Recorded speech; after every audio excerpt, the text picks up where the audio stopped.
let me tell you something. He comes ready to roll. He comes ready to roll. Please give it up for the man who knows how to wear some Wranglers. David Haydn-Jones!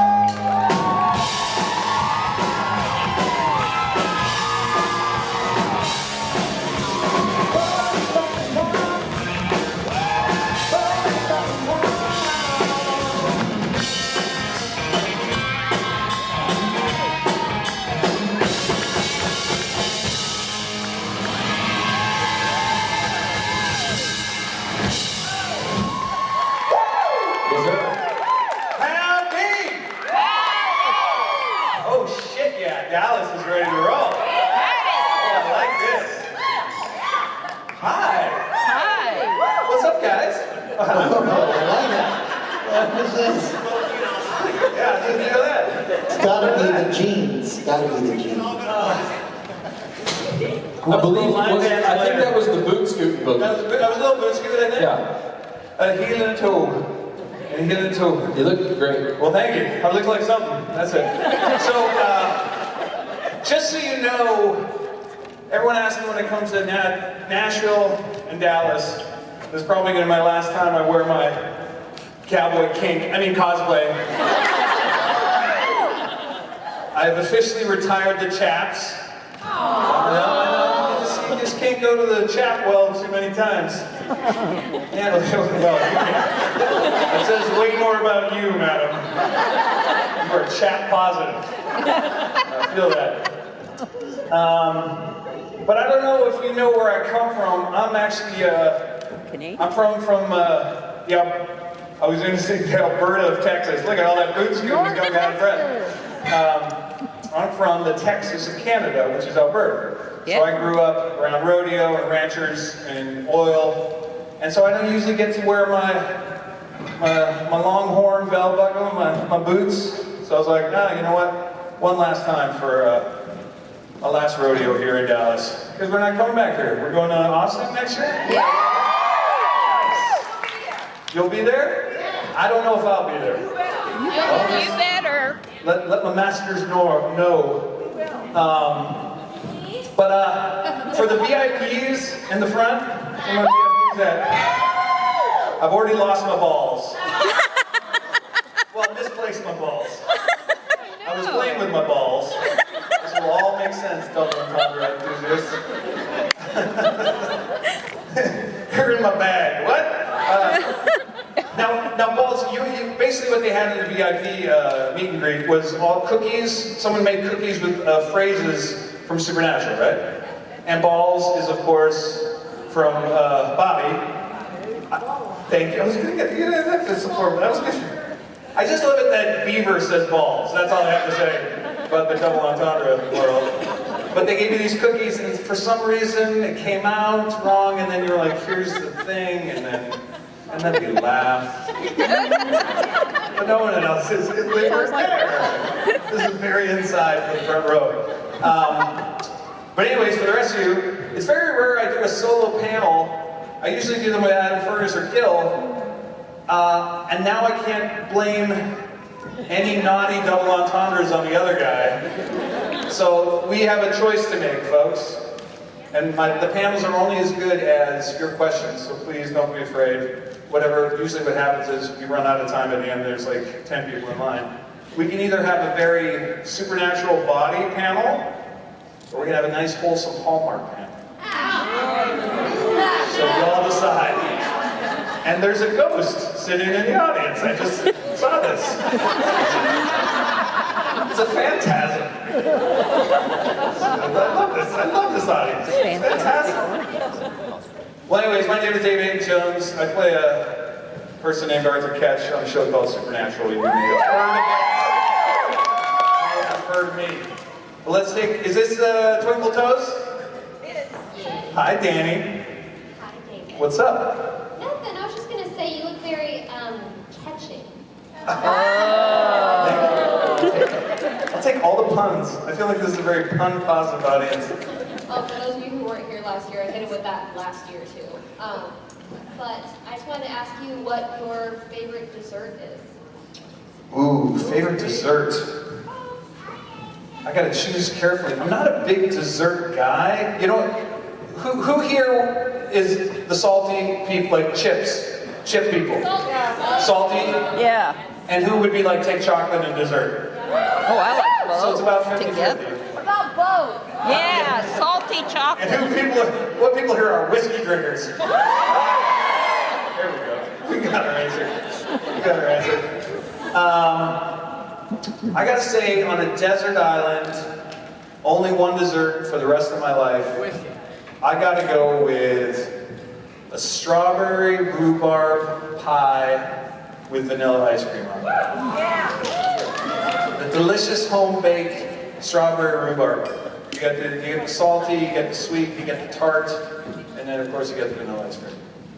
And these, ladies and gentlemen, are why you're all sitting in chairs right now, to see what dessert David Haydn-Jones would eat for the rest of his life on a desert island. But thank you, and we'll see you later at karaoke. Yes. I might be there, I don't know. I like to, I'll see the lines already getting. Well, thanks, Twinkle Toes. You broke the chair. Oh no, I can't. No. The ice cream. Sorry, icing. Hi, Ray. What's up? So my question is, when you were getting into acting, what is your current dream project that you would love to do? Oh, that's great. So when you're first starting out in acting, there's a bunch of dreams, right? I call them sort of like the plateaus that you're sort of aiming to reach.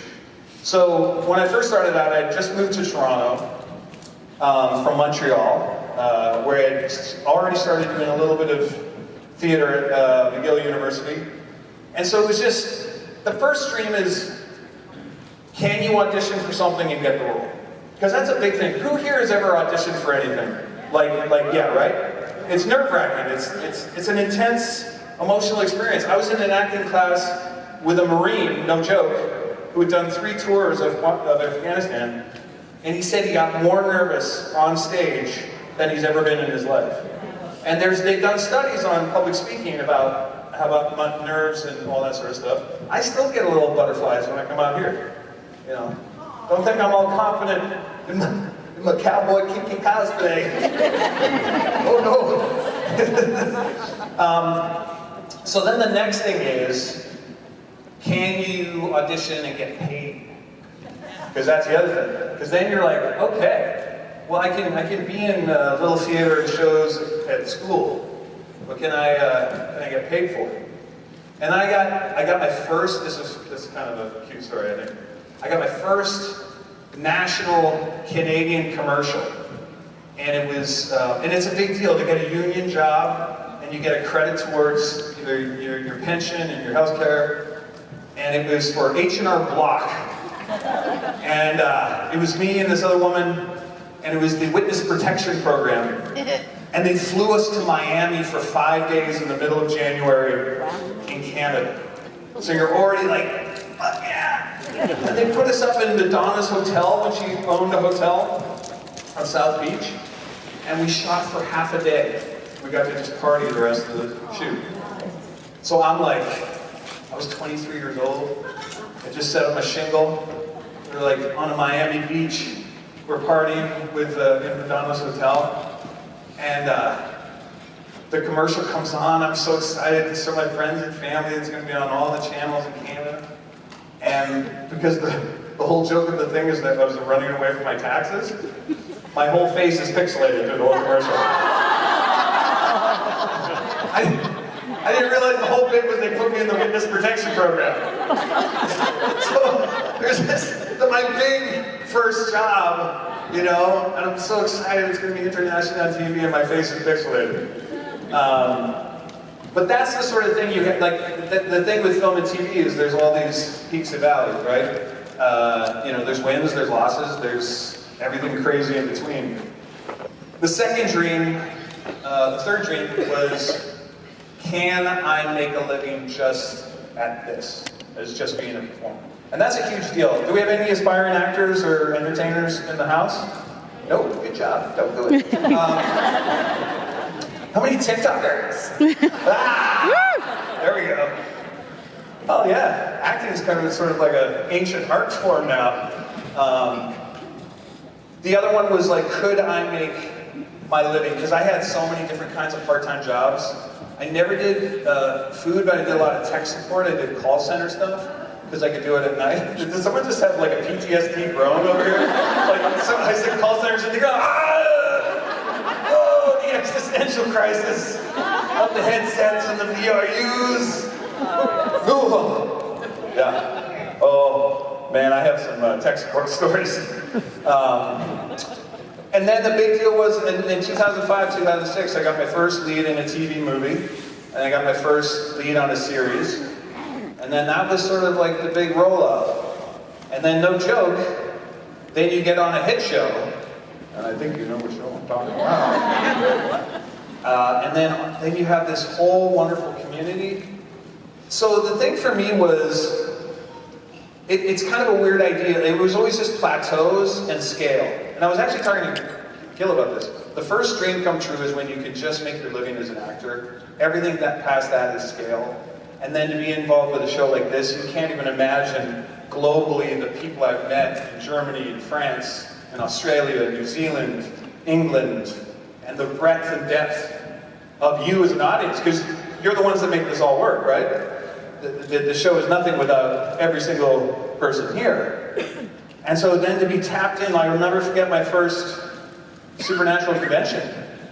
And the way they like brought me in, it was in San Francisco, I believe. Yes. And it was like, and then someone just tried to trap me in a shipping question, and I was like, what's shipping? I don't even know what that is.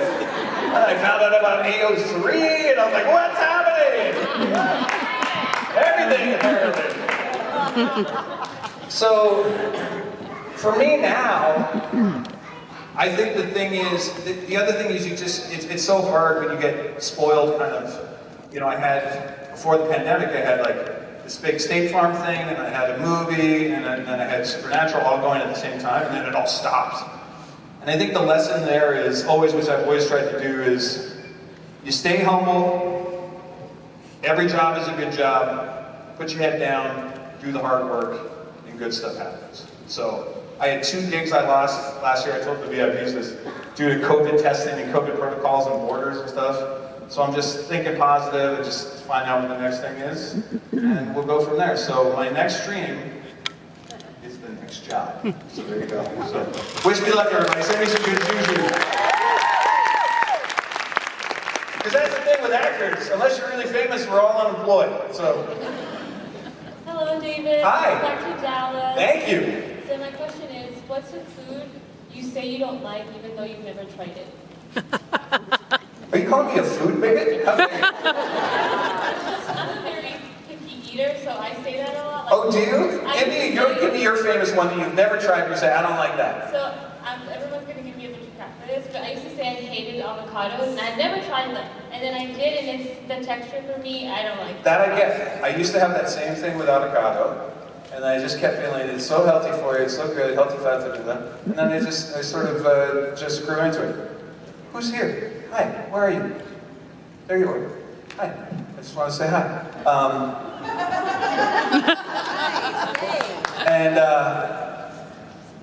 So here, it's interesting you say that, because I really try to not let my daughter do that. Who here is picky kid eaters, right? So the contract I have with her, I've really had her on healthy food from the get-go. She was like baby-led, weaned, and like healthy food. She's like, I don't want that. It's like the baby, when you try, and I try to explain the science of taste buds. And so she will always try every 6 months, but she's got to try the new thing. And I always say to her, try something new. And if you don't like it, you don't have to eat it, but at least you try. So she did that to me the other day. I love when your kids like tell you, they give your parenting back to you, you're like, God damn, you're right, kid. You're so right. But I gotta go with bull's testicles on that, because I say I don't like them in my mouth. Not what I heard. But I've never tried them. Welcome to Dallas, y'all. I knew it ball joke would come full circle somehow. Hi, Dave. Prairie Oysters, right? You still call them Prairie Oysters here? Rocky Who here has tried Prairie Oysters? Calf fries. Rocky Mountain Oysters for y'all? Yeah. We call them Prairie Oysters. How are they, sir? Or ma'am? Yes? Delicious? Chewy. What? Chewy. That's what he said. So easy. So easy. But is the texture chewy? Don't tell me it tastes like chicken. Because that's gonna be no? Just soft and delicate like a warm tart. We're moving on. Thank you. Thank you for your question. I don't have Adam Fergus to blame anymore. Maybe it was me the whole time. Yes. My Lord. Hi. Hi, David. Speaking of your State Farm gig, do you have any stories, funny stories that you could regale us with about what it was like to work with Aaron Rodgers and how you got that? Yeah. So anyone know what she's talking about? So if anyone who watches NFL football pre-pandemic, there was a big State Farm campaign. I played this another douchebag in a very expensive suit. Apparently it's my casting. Other than now, trying to get out of that, trying to get out of the douchebag, although I will be in a very nice suit tomorrow, acting like a total douchebag, so stay tuned for that. Aaron Rodgers, a very famous quarterback, and now Patrick Mahomes, obviously, making another run. Any KC fans here, or mostly Cowboys? Okay, good. So that's going to be an exciting game. Should be a real good game. Aaron Rodgers is hugely smart and very funny, but super dry. And obviously, he's like a very well-known celebrity. I'm just a working actor. But the coolest thing that he did for me was he kind of tested me a little bit. It wasn't like dickish sort of locker room testing, but he wanted to know like my bona fides on classic comedy. So we started at the first day. It's kind of an interesting story too. We were in Downey, the first thing we ever shot together. California, south of LA, and it was 118 degrees, balls fucking hot, right? Not like Houston hot, but like hot.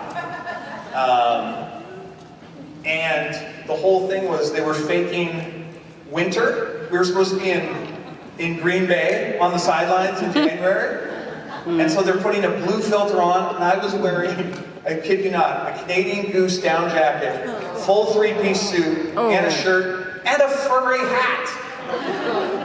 And so they talk about acting. They had the fake snow going down there, and I'm in the thing, and we're like, oh man, we're doing all this. It's 118. and you look at the spine, you're like, you believe that we're on the thing. And so I finally am able to get rid of the coat. I had a pink dress shirt on.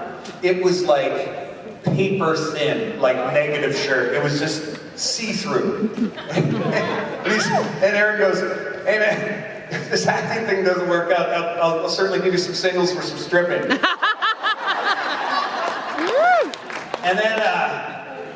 and then we just started busting balls and like we were doing like bits from old Zucker Brothers movies like Airplane and Naked Gun and all that sort of stuff. We were doing bits from Blazing Saddles and a lot of other comedies, Monty Python.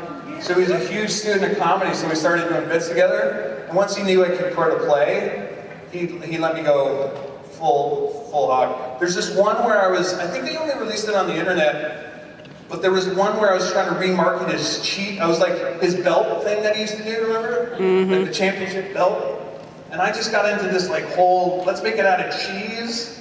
And so I just started like throwing up all different cheeses at him with the belt. And he's just stoic looking at me like I'm the biggest asshole. And then I didn't have permission to do this, but I was just like feeling the flow and I was like, what do you think? What do you think, Aaron? What do you think? And I just slapped his ass like that.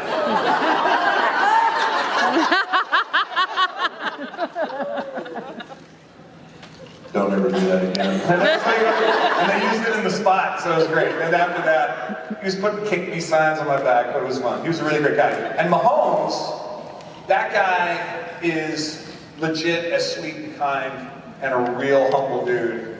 I mean, just a beautiful human being, so I love it when good guys win, so even if you're not a football fan, Mahomes is a really good dude, so super sweet. Yeah, thank you. It was a fun spot. Hi. Hello, so you're going to be at karaoke tonight? Yeah? Maybe. What's your go-to karaoke tune then?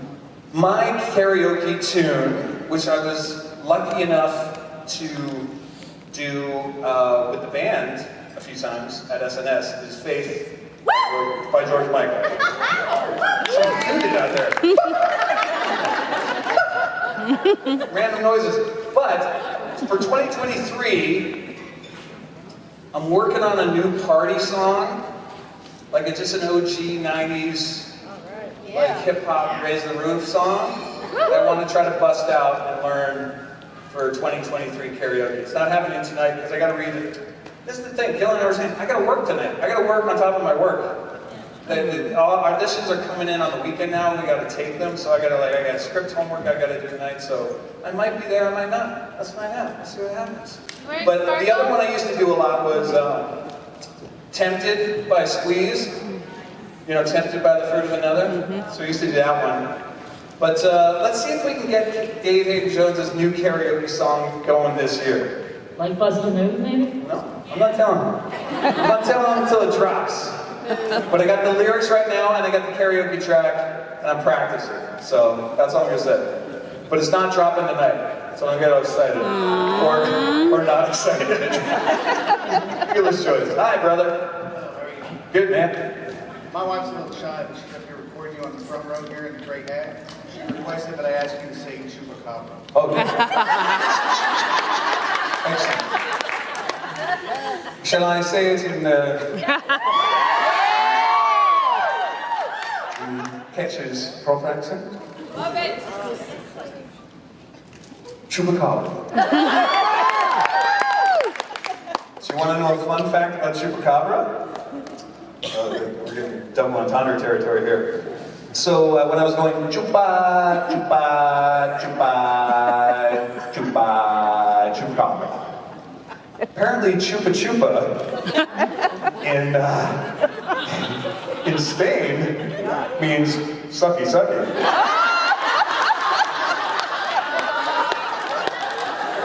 Because chupa is sucking, goat sucker is where the etymology of chupacabra comes from. But when I was doing chupa chupa, for all the Spaniards in here, I was being very dirty. Very dirty indeed. There's a whole AO3 story about it. These sucking goats. Okay, hi! I have had goat balls. I'll just say that. I was wondering, with the intro for your supernatural character, how cool is that? Oh my God. Well, did it work for you? Did Ketch's entrance work as a piece of like TV sort of entrance? I know a lot of people hate Ketch, and maybe no, that's fine. Well, that's fine, and you can love or hate him. That's not my job. That's yours. I had to love him, and you talk about dreams, like Ray was asking about dreams coming true. I'm getting actually goosebumps thinking about it. Like that's no joke. That's because you're on a show like Supernatural, and Jensen and Jared, and Misha for that matter, had already made me feel so welcome. Because the first actual scene I did, really did, was the scene in the forest after the introduction. So they shoot it all in a sequence. So I got my first day of real acting with Jared, Jensen, and Misha in the middle of the night in a forest with the Bentley, where I showed them the hyperbolic pulse generator and Dean asked me, is that a hand grenade? Is that a grenade? Is that a grenade launcher? Like the whole thing. He's like, quiet. And so that was really fun, and they were just so collegial and brought me in. And then the next day we shot the big intro with the Bentley coming up, and the foot out, and the tracking shots. And I was literally just like a little boy. A little boy dream playing like cops and robbers and cowboys, and just being like, this is happening. And then the really cool part is the weapons wrangler comes out, and they're so professional on the show. And Phil Segretia, I don't know if you know him, he used to be really low profile, but he's director, executive producer. He is so enthusiastic. Talk about a kid in a candy shop. He's just so excited by every moment of every scene. So he had this whole idea, and so I'm feeling his energy and excitement about the introduction. And then they give me a grenade launcher, a real grenade launcher, with a quarter charge in the barrel. Okay, so obviously very safety oriented, but it's got a quarter dummy charge, and it's a practical. So I'm actually shooting this thing, and then special effects actually had a real explosion for the SUV. So it wasn't, they were dusting it with fire and special effects in post, but 95% of that explosion was on the day, real live. And so they have this trigger thing, I shoot the dummy around and it was like, I'm like in this like $2,000 Hugo Boss suit. I just got out of a $500,000 Bentley. I've got a grenade launcher. There's Jared and Jensen and Misha. Yeah. I get to kick someone in the fucking face. Right? Yeah. It's the ultimate make-believe, right? And then there's that shot where I raise the grenade launcher, and I get to pull the trigger. And they were like, we only got 2 charges, so make them count. And I just go, it just blows my shoulder back, and I'm like, fuck, I love my job.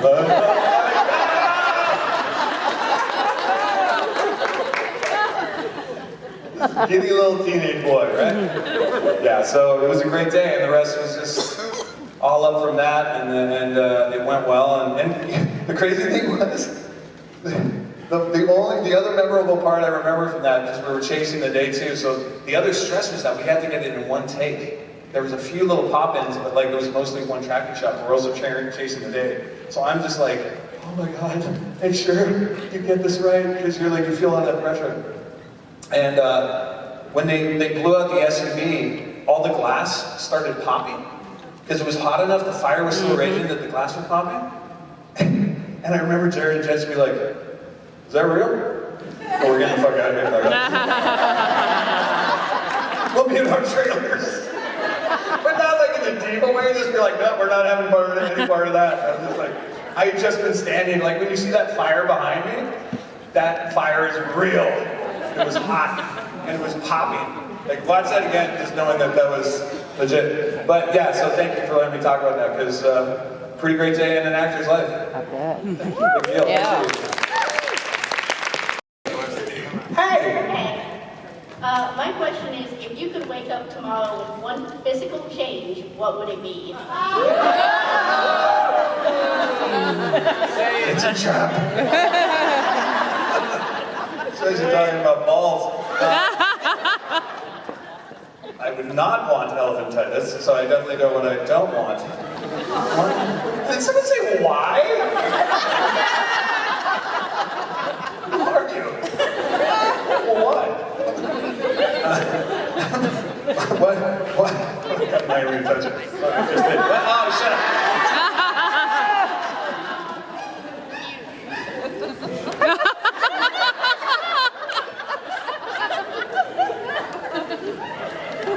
Did that sound come out of a human?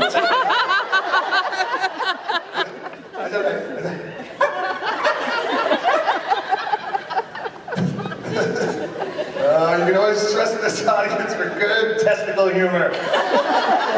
Never fails. What was the question? Oh, yeah.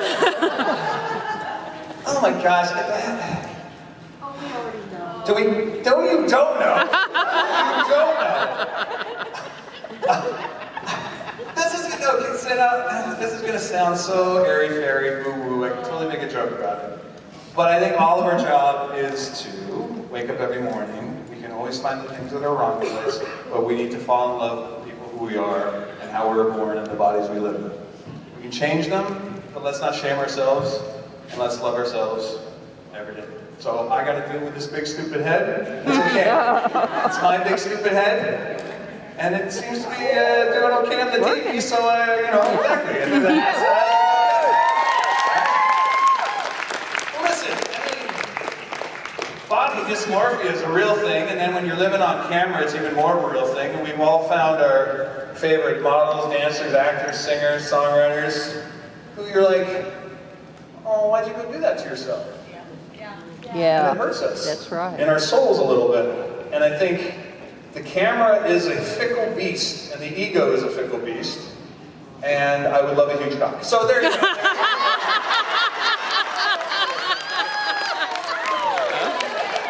Just because I was like, this is getting too spiritual, man. Love yourself, okay? We're all perfect humans in God's eyes.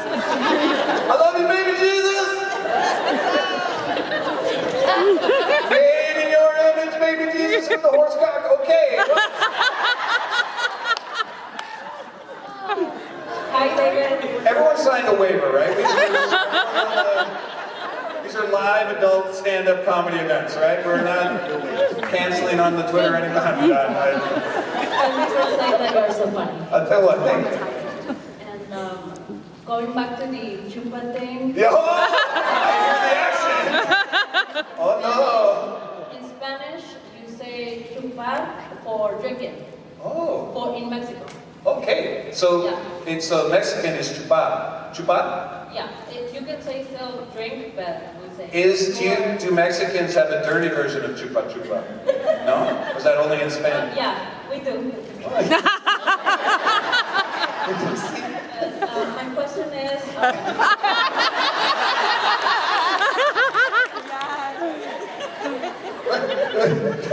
Thank you for validating the etymology of chupa. My question is if you prefer to wear your cowboy outfit or the douchey suit? Excuse me, I can say douchey suit, you can't. I never gave permission to anyone else to call me douchey suit, okay? No, they all feel good. Like, I'm a country boy at heart. I'm just a country boy. Who's saying that? Country, you know what I'm saying? Yes. Country boy at heart. The suit feels really good, but the suit is like getting into armor, right? Because a really good, tight, tailored suit is not necessarily comfortable, but it also, there's something, it's like a uniform. So there's something about it that makes you like stand up straight and be a little more confident. Like honestly, like my favorite convention outfit I ever wore was in Jersey twice. Who was in Jersey? Yeah, it was this big, fluffy, blue velour tracksuit when I was doing New Jersey Ketch with the white kicks and a nice tight wife beater underneath. I could live in that. If I could work in that, well, I guess I can now, sort of. But yeah, no, I like it all. I mean, one of the fun things, I dress really simply in life, like just jeans and a t-shirt most days and like some kicks, or some boots. But that's kind of the fun part of this gig, right? You get to cosplay and make believe for a living, and you have professionals who dress you up, and that's part of the fantasy. It all just gets back to playing make believe, and I think what I love about conventions and Comic-Cons and stuff is how much freedom, especially audiences like this, and when you go to a Comic-Con, how cosplay has just exploded in the last 15 years, you know what I mean? It's just so cool. I love people who have worked like a year, 2 years on their costume, their outfit, and you see the artistry and the expression and the freedom and the play, and everyone gets to have a piece of, you know, being someone else for a day, you know? So that's kind of the fun. So, yeah. I gotta go with blue velour. That's my favorite. And it's a nice suit, it's not a douchey suit. Chupa chupa. No! That nose in the front row. You can't say that to her, you can only say Chupacabra.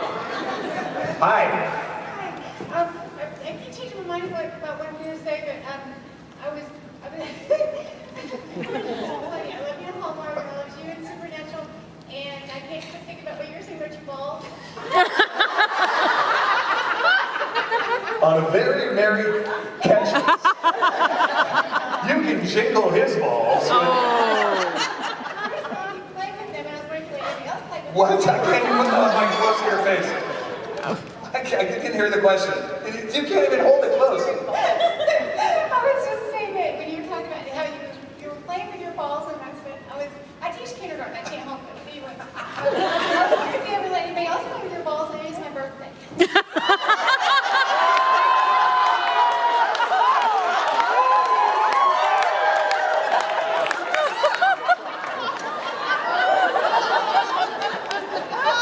So, my bodyguard JC is down front. We can definitely negotiate something at the table. I'll be at the autograph table right after. So when we're running a new Jingle Ball special for Dallas, we'll figure out the price. Look, JC is literally like, my head is exploding. She's like, Dave, make sure you're being ironic right now. There are no special Magic Mike specials at the table. I don't believe I heard your question correctly, even so, but we will move on. Okay. I'm already in enough fucking trouble. Hi, David. My name is Liz. I'm here with my sister Jennifer. And we saw you last year at our very first con, and you talked about your mother being from Galveston, and her and I hooped hollowed. And I asked you if you asked your mom if she was a BOI. Did you get an answer? BOI, yes, of course. I was trying to figure out. I was trying to remember. I was going to ask if the Galveston crew was back here. We are. Yeah, you are. And BOI, she definitely had heard that, but I was like trying to rack my brain what it was, and I was like OTB. I don't know because over the bridge, I was like, BOI is what again? Born on the island. Exactly. She was totally BOI, 100%. And in fact, I have her birth certificate now that we've actually found on Ancestry. So 100% Galveston, right in the whole deal. Yeah, very cool. So BOI, born on island. That's not like OTB though. Did you have a question as well, or just want to know if my mom's legit Galveston? Yes. I've seen the birth certificate. Thank you. I appreciate that. So I got a little Texan in me. Finish it off for me. I knew I could count on you, Joe. Just wanted to say that comment that you made about, your big stupid head, it made me think of Josh, Drake and Josh. I don't know if you've ever seen that show. I've heard about it. Is there a stupid head joke in there?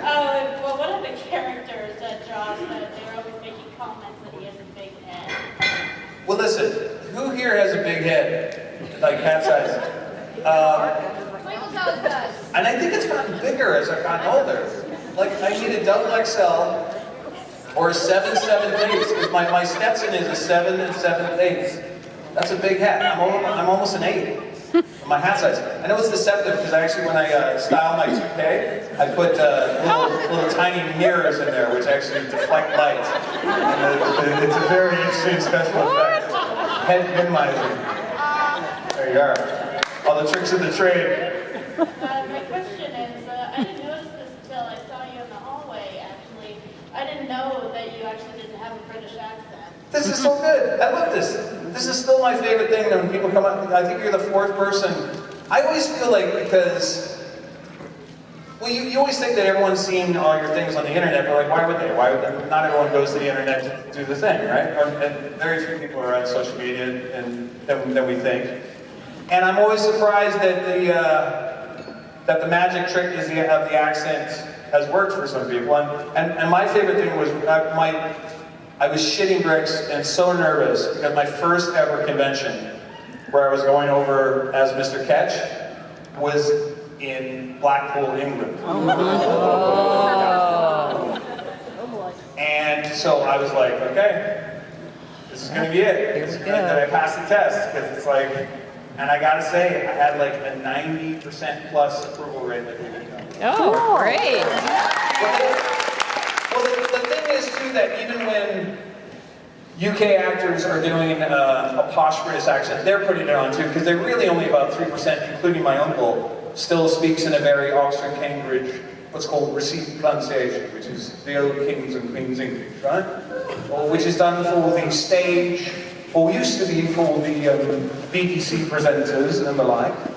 But, you know, no one really speaks it. It's more like this, right? Depends on what part of London you're on, right? Right.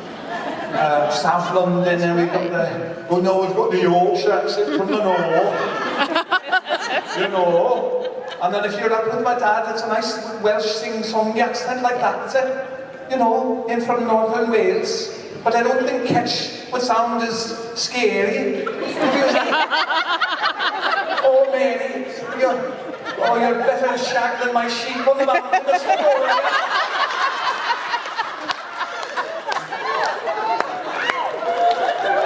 Oh, you've broken my heart, Mary. I don't think I can go on. Now let's go murder some people. It would have been. It would work. So anyways, that's a long way of saying just actually gratefully and humbly. It's always nice when people still come to my table and go, I didn't know you were British. And I'm like, yay! So thank you. Very good. Speaking of the whole accent thing, Yes. I love your British accent, by the way. Thank you so much. How difficult was it to learn how to speak in other accents? Yeah, so the thing about accents is you do have to have sort of a musical ear. And my brother and I, my whole life, were mimics. Like, we loved to play the mimic game. So we would imitate our teachers, or like our chaplains, anyone and everyone, family, friends. So we would used to play the mimicry game. So we were big into doing imitations. Then I started my career in sketch comedy and improv. So I was already kind of into like doing weird voices like SNL or Second City. And then, like I said, Ketch's accent actually evolved through the audition process as well, because he sort of was more of an East Ender like Butcher when I went in the first time. No, I was all bearded, had a leather jacket, and I was like, you fucking tosser. So Ketch was originally conceived as a bit of an East End brawler. Sort of like Butcher, he was in the boards. And so I had a beard and my hair was all tousled, and I was like, yeah, fucking right, let's do that, you know? Yeah. You fucking wanker. And then through the process, for my third callback, my final callback, they said, we want a proper Englishman, the James Bond, the posh British actor. And so I've had my Uncle Dave from Northern England, but he's a right proper British chinwagger. Literally, he wags his chin when he speaks to you. He's like, oh yes, right, good, yes, right, excellent. And so I had that sort of bass note of Uncle Dave, and then I sort of took Roger Moore's James Bond, and a sprinkle of Grand Moff Tarkin. Which Bond? Roger Moore's. He has the received pronunciation, but with sort of the anglicized flattened out, you know? Did you at any point consider maybe Ketch as the Bond? You're going with Connery, right? Yeah. Well, Connery's got the Scottish. Yeah. Yes. I forgot to do it. He is a Scotsman. We had this debate in the thing. Yeah. No, but they said they wanted very posh received pronunciation when I went finally in. And so I actually wear a tux. I was coming off a movie and I had to go right to the audition. I was in a tux. I was like, this is perfect. Right. And I just went in, and right before I went into the door, I just said to myself, Bond. James Bond. I went in, and there's how Ketch was born. Well, I think I speak for everyone in the room when I say that we agree that you in a tux is perfect. So, well done, sir.